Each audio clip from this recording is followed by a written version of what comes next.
रना रना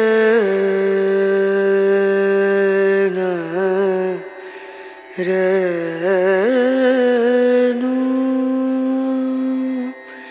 रे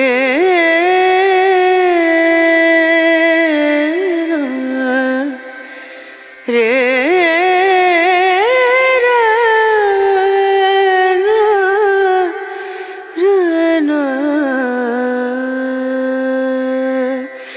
नजरिया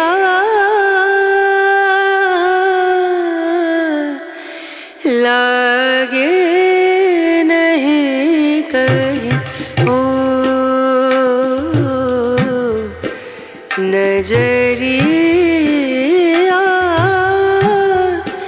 लागे नहीं कहीं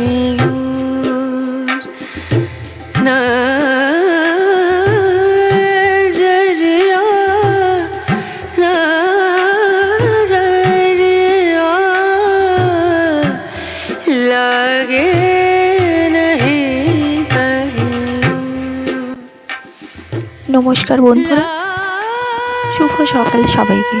সায়নী সুপ্ত ব্লগস চ্যানেলে একটি নতুন ব্লগে তোমাদের সবাইকে অনেক অনেক স্বাগতম, অনেক অনেক ভালোবাসা। তোমরা সবাই কেমন আছো? আশা করছি অনেকটাই ভালো আছো। আমরাও বেশ ভালো আছি। ওয়েদারের এই মারে সত্যি ভালো থাকা ভীষণ দায়। এটা শীতকাল, গ্রীষ্মকাল, বর্ষাকাল, কোন কাল ঠিকঠাক কিছুই বোঝা যাচ্ছে না। তো দেখলে মেয়ে আর মেয়ের বাবা ঘুমোচ্ছে, আমি তাড়াতাড়ি উঠে চলে এলাম রান্নাঘরে। আমার বিশেষ কাজকর্ম রয়েছে আজকে একটা জায়গাতে যাব, তাই তাড়াতাড়ি উঠে সকালের বাসি যত কাজকর্ম ছিল রান্না বান্না সব কিছু সেরে গুছিয়ে তারপর বেরোতে হবে। তো সবাইকে বলবো প্লিজ ভিডিওটাকেও স্কিপ করো না। আজকে ভিডিওটা একটু অন্যরকম, একটা জায়গায় যাব, সেটা তোমাদের সাথেও শেয়ার করব। আর কেন বলছি তারও কিছু কারণ আছে। তো চলো সকাল সকাল তোমাদেরকে জানাই শুভ সকাল। আর ভিডিওটা কেউ প্লিজ স্কিপ করো না, প্রথম থেকে শেষ পর্যন্ত দেখো, আশা করছি অনেক ভালো লাগবে। সকালে কাজকর্ম সব কিছু সেরে দেখো চাটা বানিয়ে নিয়েছি। আর যেদিন আমি ভিডিওটা এডিট করছি তার থেকে বেশ কয়েকদিন আগের ভিডিওটা বানানো। রোজ ভিডিও এডিট করা আমার পক্ষে সম্ভব হয়ে ওঠে না। আর আজকে শরীরটা ভীষণ খারাপ, প্রায় 100-র উপরে জ্বর আছে। এই অবস্থাতে এডিট করছি, না করে উপায় নেই। তো চলো, যেটা বলছিলাম, একটা জায়গাতে পুজো দিতে যাব মায়ের ওখানে। তো সেটা এখান থেকে বেশ অনেকটাই দূরে, লালগড়। তো সেটাই তোমাদের সাথে শেয়ার করব আজকে। আর কেন যাব, কি বৃত্তান্ত, পুরোটাই তোমাদের সাথে শেয়ার করব। আগে ঝটপট করে রান্নাটা সেরে ফেলি। আজকে কি রান্না হচ্ছে সেটা একবার তোমাদের সাথে শেয়ার করি। মেয়ের জন্য একটু আলু ভেজেছিলাম। এখানে দেখো ফুলকপির ডাঁটা, আলু আর বেগুনের একটা চচ্চড়ি হবে, সাথে ফুলকপি আলুর তরকারি। জানি না ফিরতে কত দেরি হবে, তাই রান্নাটা করে দিয়ে গেলাম। যদি তাড়াতাড়ি ফিরে আসতে পারি তো খাবার খাওয়া হবে। আর আমি আর টিটু দুজনেই না খেয়ে যাব, শুধু মেয়ে খাবারটা খাবে। আর যেহেতু পুজো দিতে যাব তাই নিরামিষ রান্নাবান্না হচ্ছে। তো চলো ঝটপট করে রান্নাটা শেয়ার করি। আর হ্যাঁ, আজকে যে রেসিপিটা দেখলাম এটা আমি ফেসবুকে একদিন দেখেছিলাম, তাই তৈরি করলাম। ফুলকপির ডাঁটা, আলু আর বেগুন, সত্যি খেতে কিন্তু অসাধারণ। ওদিকে দেখো আলু আর ফুলকপি কাটা রয়েছে, এখানে মেয়ের জন্য একটু আলু ভাজা। চলো ঝটপট ভেজে নিই, তারপর আবার আসছি।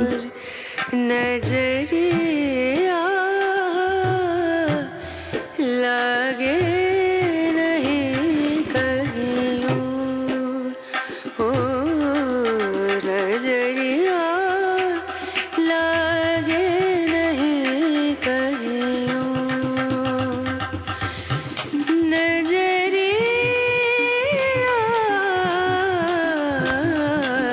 দিনকাল যা পড়েছে সত্যি ভালো আছে এই কথাটা বলা না ভীষণই কষ্টকর।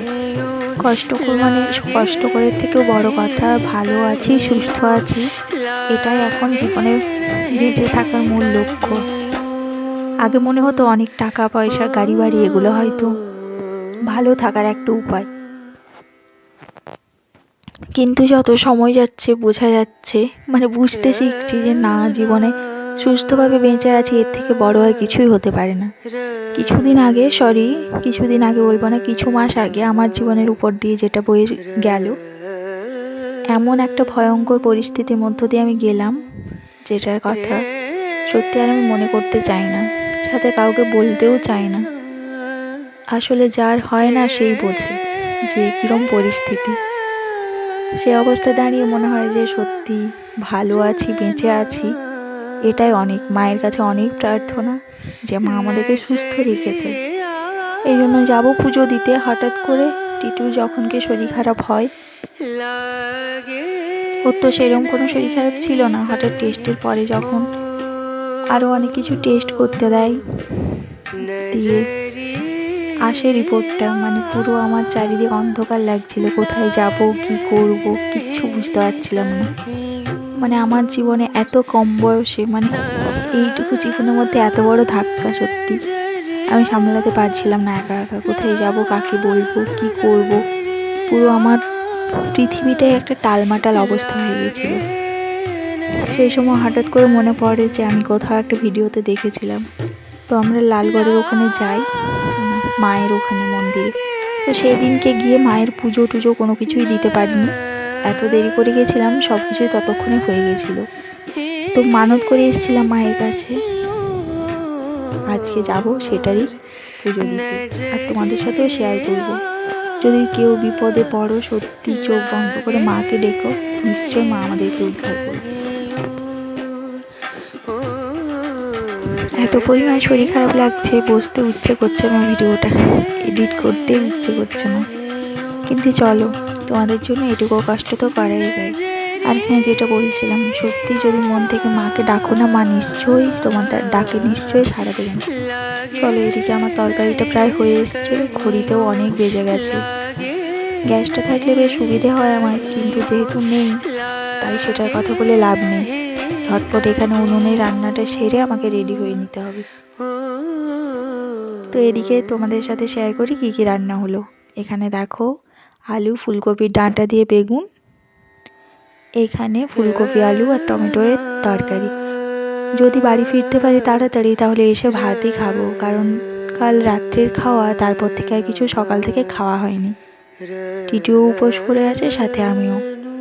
অবশ্য একদিন না খেলে কিছুই যায় আসে না।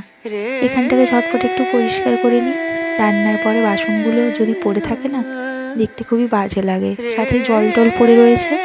চলো পরিষ্কার করে নিয়ে তারপর আসছি।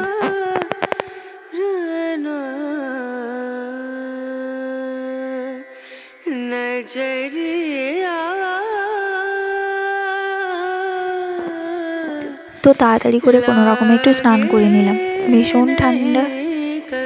তো চুলটা ভিজিয়ে একটু আমি মাথায় জল নিয়ে অল্প স্নান করে নিয়েছি। টিটুর জন্য একটু বাইরে গরম জল করে দিয়েছি, সাথে মেয়ের জন্য।